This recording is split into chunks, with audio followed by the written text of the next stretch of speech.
We're on Chuf Tesam and Beis. I'm going to review a little bit the story, and then we'll try to see how that story contradicts.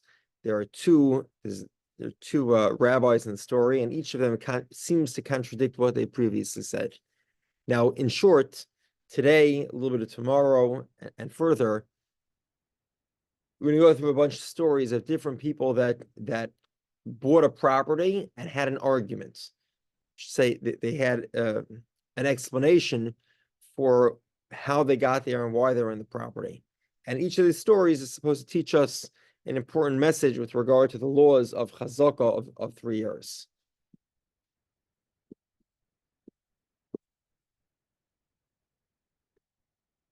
Okay, so let's begin. We're 7 lines in the bottom of the page of 29b. So a guy says to his friend, what are you doing? What are you doing in my house? So the claimed owner, in Talmudical terms, they call him the ma'arer. The ma'arer is the rabble rouser, right? So he's the one who's stirring up this whole court case. So the claimed owner says to his friend, what are you doing in my house? Amalei says, what do you mean? Minach 70. I bought it from you. And I've been here for 3 years and you haven't said anything. Like, what are you waking up now? Amalei, so the claimed owner says, yeah, it's true. I lived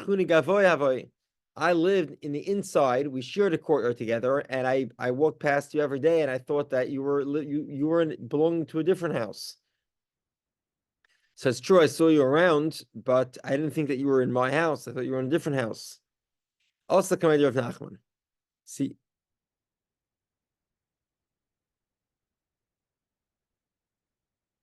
So he went in front of Rav Nachman. So what happens? So the buyer, at least the guy, the occupier, he says he's a buyer, which seems to, and he goes to Rav Nachman. Rav Nachman says you have to go prove that the other guy has seen you in the house alone, without anybody else around. And if he's seen you in that environment, then he had 3 years to make a machal, to make a protest. And if he didn't, then it's tough luck on him. But let's say he has not seen you in the house at all. He's just seen you in the courtyard next to him, and you've been a frequent visitor. That doesn't prove anything. Okay, so now Rav Nachman here is favoring the seller, right? He's making the buyer substantiate his claim. 1 second. Amalei Rava. So Rava says to him, Hachidina, is this the law? Question. Isn't the law that the one who wants to take away from his friend has to bring the proof? Okay, and therefore, who's taking away from his friend? Because the occupier has been here for 3 years, so he's considering him to be the one who is the presumptive owner. If the previous owner wants to take it away, he has to prove that he was in the property and he never saw him going into the house. It's the claimed owner's responsibility to make the proof, not the occupier. Okay, so the Gemara says, well, this can't be because Rami de Rava de Nachman. We have a similar story with opposite results, and this is a question of both opinions. Let's explain.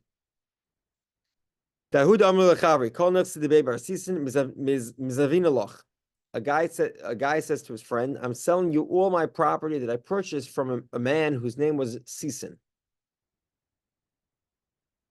All the property from him, it's all sold to you. I'm giving you the Sisin estate in the sale. Okay? There was one piece of property. This property was known as the Bar Sisin estate. Amarlei. So the owner, the previous owner, tells the buyer, after the sale goes through, he says you should know this property, the Bar Sisin estate, it hasn't actually come from the Bar Sisin family. It's just called the Bar Sisin estate, but they never owned it. So therefore, it's not included in the sale. Also, come to Rav Nachman. So they go to Rav Nachman. Rav Nachman says the buyer is right. 1 second. Rav Nachman says the buyer is right. Previously, Rav Nachman says the buyer had to, in the previous scenario, where the guy was living next in a courtyard adjacent to him, Rav Nachman says that we believe the seller and the buyer has to bring the proof. Over here, Rav Nachman saying we believe the buyer and it's the seller that has to bring the proof. So which is it? Again, in the first story, the story of the guy who had the chazaka of the neighboring of the house in the neighboring courtyard, Rav Nachman says it's incumbent on the buyer to prove that the seller never saw him in the house. And in this scenario where you have a bar sisin estate, Rav Nachman says no, the buyer is right. It's up to the owner to prove that the bar sisin estate was never actually owned by Mr. Sisin. It seems to contradict himself. Rava, so Rava, what was Rava's question? Right, remember, Rava over here is in favor of the seller having to instantiate his case. Right? The Rava that we saw in the chazaka of the neighboring courtyard, Rava says that it's the seller's responsibility to prove that he didn't see the buyer there. Because the buyer has eaten 3 years of chazaka, he's been on the property for 3 years. So therefore, it's not the buyer is the presumptive owner, and it's the seller that has to make the point. What does Rava say here?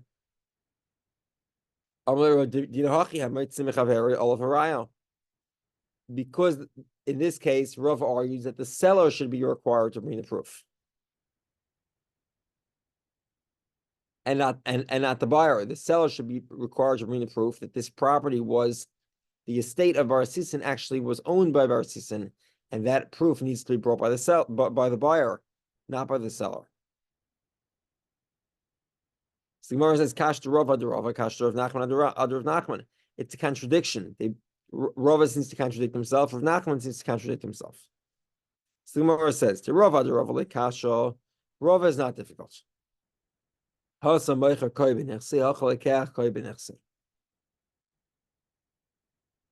scenario of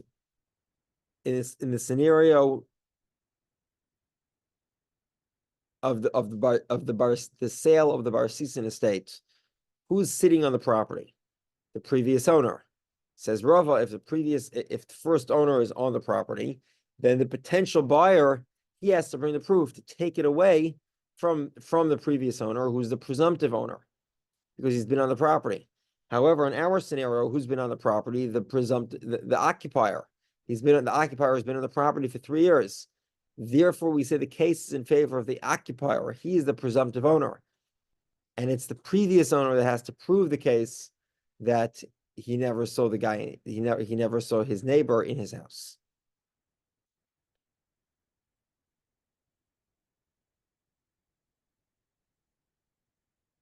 Rav Nachman himself is not a contradiction. In other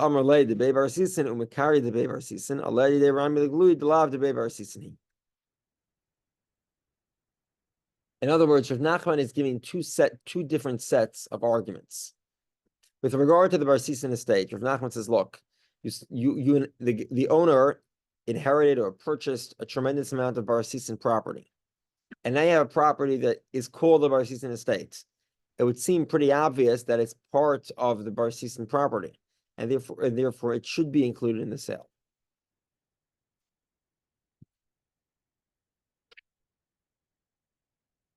If the owner wants to exclude it, it's his responsibility to prove that it should be excluded.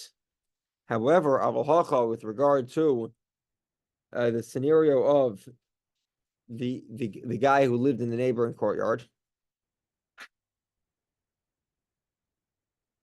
we'll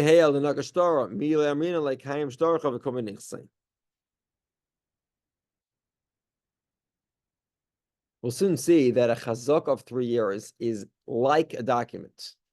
But Rav Nachman points out that even if you have a document, let's say the guy has a sale document, it wouldn't be sufficient unless there was a kiyum to the document, a verification. We spoke about this at length in Ksubas, and since a document must be verified.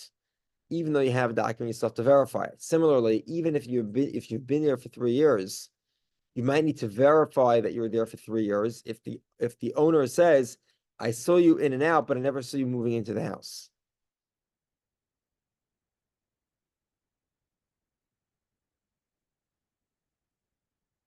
So therefore, in our Gemara, by the neighboring owner, you have to substantiate your chazaka, just like you'd have to substantiate a document, which is what a chazaka is in place of a document. If you have the chazaka, you get to write your document. By bar sisin, it's a totally separate question, because it's the circumstantial evidence seems to stack up in favor of the property belonging to bar sisin. Therefore, it's the owner's responsibility to prove that it was not included in the sale. Okay, next story. A guy says to his friend, "What are you doing here in my house?" He says, "What do you mean? I've been here for 3 years. I purchased it from you, and I've been here for 3 years." He says, "Oh, you should know, I was traveling at the time on a business trip, and I've never seen you here." He says, "What do you mean? You weren't traveling for 3 years." Every 30 days, you'd come back to your house. He said, "You're right. Tilson Yomin, Bishuka Havataridna." 1 second.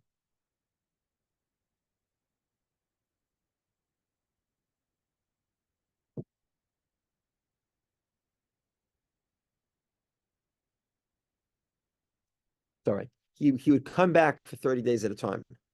So the owner says, "Yeah, it's true. I was back for 30 days at a time. But those 30 days, I was so busy with the marketplace that I had no chance to check up on my property."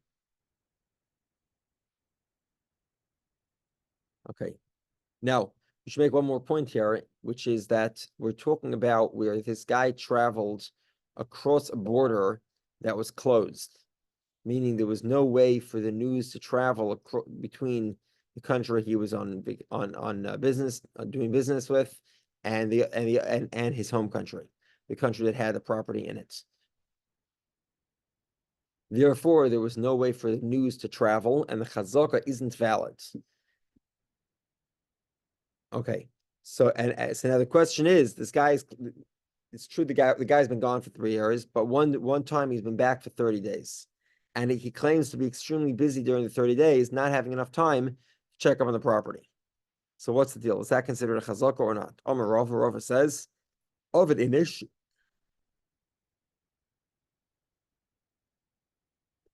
A person would do something they call Tilson Yemin Torah Bishuka. Rava basically says the guy's story makes sense. It would make sense that if he came back for 30 years, for 30 days, he would be so busy with the marketplace that he would not have time to check up on his property. And because the rest of the time he was in a country which did not have news traveling because there was border restrictions. And again, that line with the border restrictions, that addition comes from the Rashbam. That's the explanation on the side of the page. Therefore, there is no chazaka here because he had no chance of finding out what was happening and potentially protesting. Hahuda Amalei Lechavri. A guy says to his friend, "My boy Bahai Ara. What are you doing on my property?" Amalei, he says to his friend, "Mi plan yezavinta to Amalei dezavna minach." So here's where it gets complicated. I asked Jules, "What are you doing here?" So Jules says, "What do you mean? I bought it from Charles. Charles told me he bought it from you."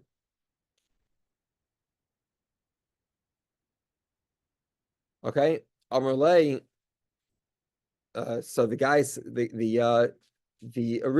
claimed original owner says, "Atlav kamoides the high ara didihi." The owner says, "Look, you agree that you didn't buy the property from me." This is what the owner is telling potentially the third buyer. So if that's the case, then zil, leave the property, la bal dvarim nidiyat. 1 second.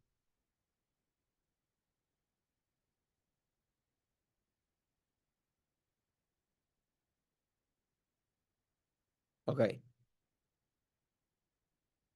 So what's happening here? What's happening here is that this is an example of what we call a chazaka she'eni matayna. The Gemara used a very interesting phrase. In the last line on Lamed Amud Aleph, the Gemara says, "The Omer li zavnes milach." The Omer li zavnes milach, meaning, in this case, the final buyer does not know for certain that the intermediary buyer bought it from me. He says the intermediary buyer said he bought it from you, but saying is not certainty. Okay, therefore, this remains in the category of a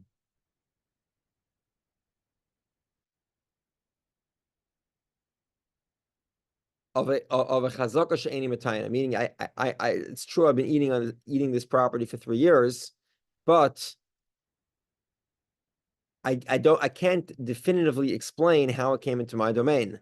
And because the buyer here, the final buyer, is admitting he doesn't know how it got from the previous owner to him, because he's not sure if the sale between the intermediary buyer was actually valid. He wasn't certain of that sale.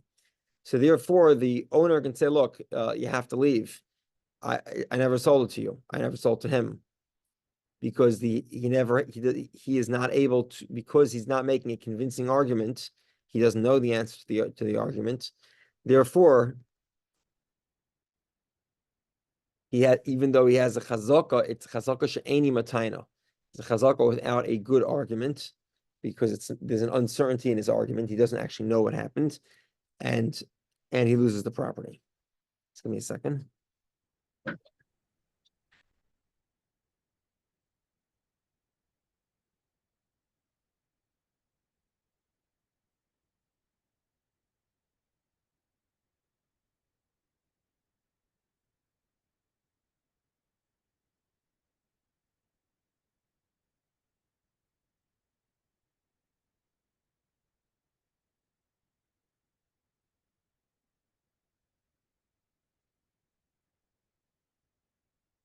Okay, next story. The guy says to his friend, what are you doing on my property? He says, I bought it from Ruvain, and I've been here for 3 years. He says to him, Planya Ruvain Gazalnahu, he's a thief, and he stole the property. We have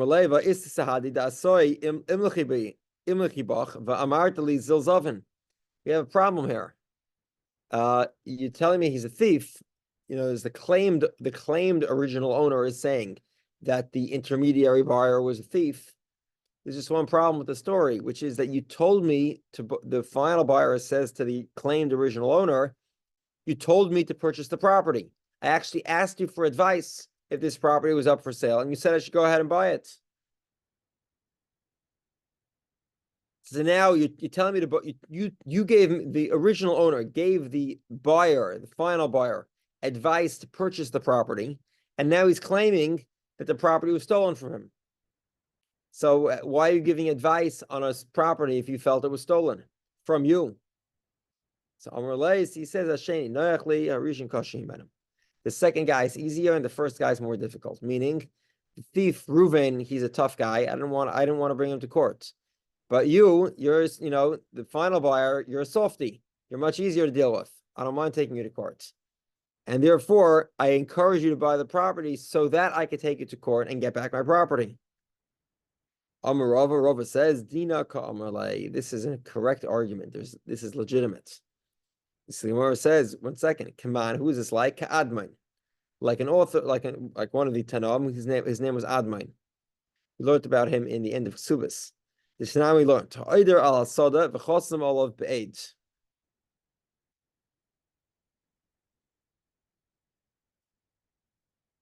Okay, this is an interesting, similar story. A guy, we'll give names to the characters here. So let's say Yehudah was the original owner. He sold the property to Reuven, Reuven the thief stole it from Yehudah and sold the property to Shimon. On the document of Reuven's sale to Shimon, Yehudah is a witness. Yehudah is the victim here. He's the one who had the property stolen, and he's signing the document. Admin says, Hasheni noyach, Admin Omer, Hasheni noyach li v'harishon kosher himenu. Admin says that the owner, Yehudah, can argue that it's just easier to deal with Shimon than to deal with Reuven. Reuven's a known thief. So therefore, the reason why I signed the document was specifically to encourage Shimon to buy the property so that I could take it away at a later point in time, because it's much easier to take Shimon to a court case than to take Reuven. And the rabbis say, you lose your merit, meaning the fact that you signed onto a sale document of a property that you felt was stolen from you, that means you lose all merit that you had in the property. You have no right to collect it. It's effectively an admission that the property isn't stolen. So it seems that the opinion of Rava is the opinion of Admin, that you have a right to encourage a sale of a property stolen from you, because you can argue that you did it for your own conveniences. It doesn't necessarily prove that you're not the rightful owner. The Gemara says, "I feel tamer rabbanan." This could work even with the rabbi's opinion. Hasam ovid le'maisa, aval hacha dibura ovid. Dibura ovid inish the mikra v'amar. This could even be with the rabbis. The rabbis say that signing a document, that's an action, and therefore you invalidate any merit or any claim you had on the document. However, in a case where you just verbally encourage the guy to buy the property, you didn't engage in any action, therefore that argument is legitimate.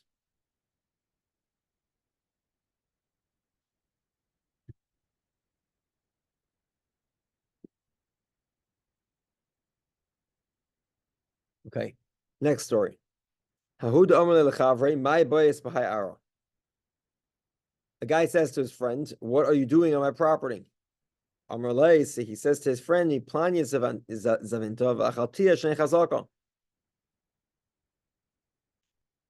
so the guy says, "I bought it from Reuven, and I've been here for 3 years." So the presumed the claimed original owner says, "Plani gazalnahu." The guy is a thief. The guy who you bought it from is a thief. Amrleva is the Sahadi, the Oz Borta, the Amritli Zavnaniali.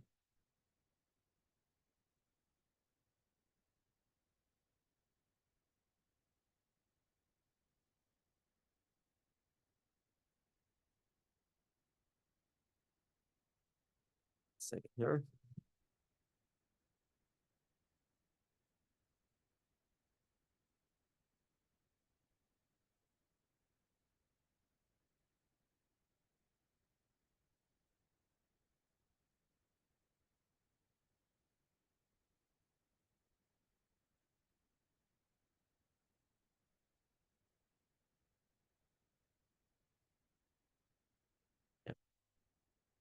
So, okay. So it's a similar story to the first story, but now is a twist. Instead of the guy encouraging him instead of the victim encouraging the buyer to purchase the property, the victim actually made an offer on the property.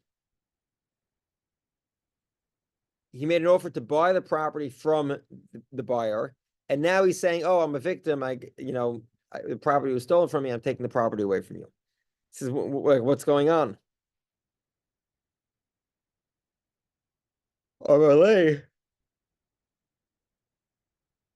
So the victim who's the claimed original owner, he says, "Amina Izvin Dinai." I said I would buy out my court case, meaning the truth of the matter is the property belongs to me and I don't have to sell it to you. However, one second. I'm sorry. Because the victim says, because the property belongs to me, I don't have to buy it from you. However, I thought that it might be easier to just give you a small amount of money for the property. So I'll save myself the hassle, the annoyance of having to go to a court case. But that shouldn't be construed as later on, as me implying the property doesn't belong to me rightfully, even without purchasing it. And therefore, therefore the victim says, if he changes his mind, if I change my mind, then I can go back and take it to court anyway and take the property back without paying you for anything. Last night I was nice and I made you an offer to buy out so I don't have to go to court. And tonight I'm not being nice.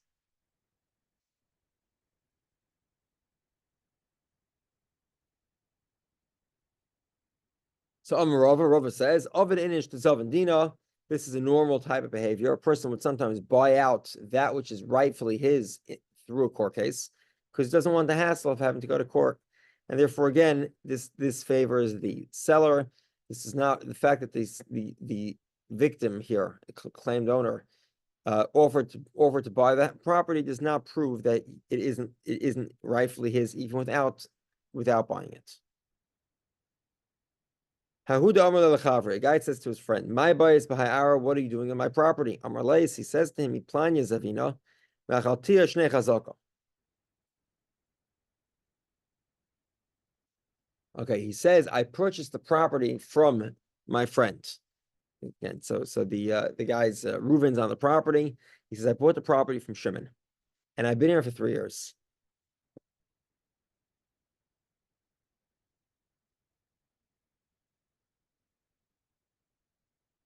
One second.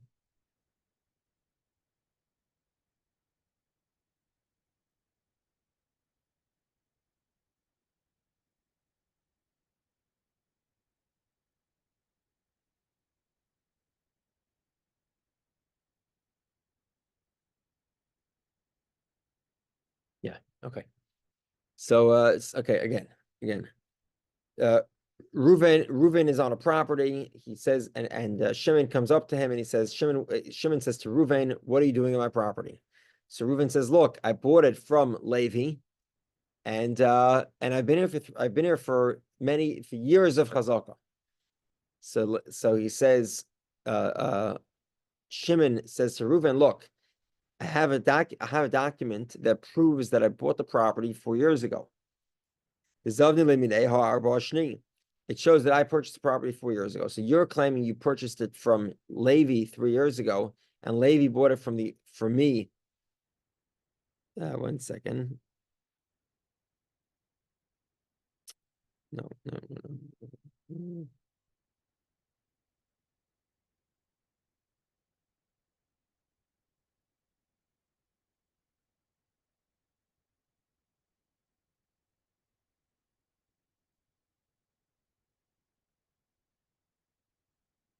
Sorry. I'm sorry. Change the details here. Let's go back for a second. Okay, what happened was there was the original owner was, let's say, Levi. Levi owned the property. Reuven is on the property for 3 years. He says, "I've been here for many years of chazaka, and I bought it from Levi." Reuven says, "Look, you're mistaken. You could not have bought it from Levi 3 years ago because I bought it from Levi 4 years ago. So even though you're on the property, but it's a chazaka she'eni matayno, you can't explain how you got here because Levi was not able to sell you the property. It was an illegitimate sale because I purchased it a year earlier." So Amarle, one second here again.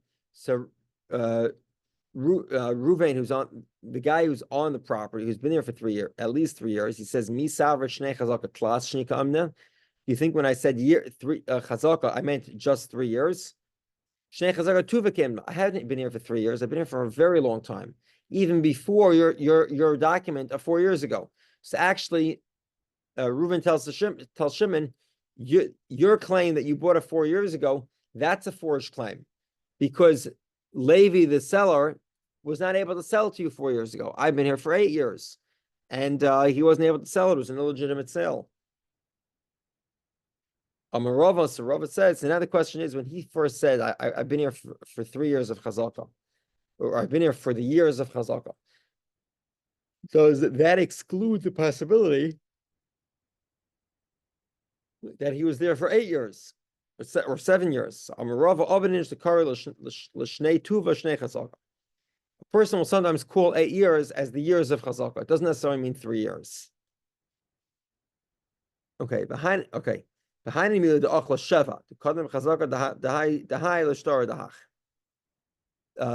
There's one caveat here, which is it must be that he owned the property 3 years before Shimon claims to have purchased it.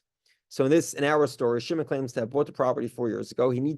The current occupier must claim to have been on the property for 7 years. So he had a 3-year chazaka before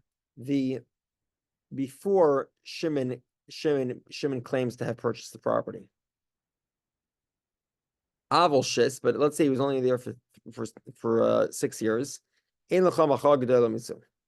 If he's there for 6 years, that means that Reuven claims to have purchased the property from Shimon 6 years ago. He was on the property for 2 years, and Shimon and Levi, the original owner, sells the property now to Shimon. That is a massive protest.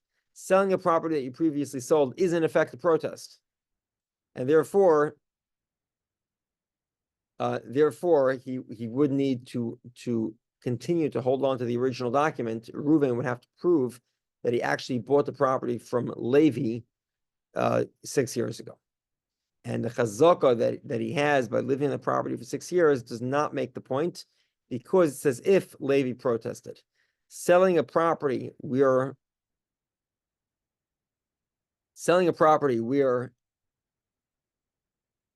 that has been previously sold is in effect a protest, and it would not be necessary for Levi to make a specific protest other than the one he made, which is by selling the same property to a different buyer. Okay, stop here. Have a great day.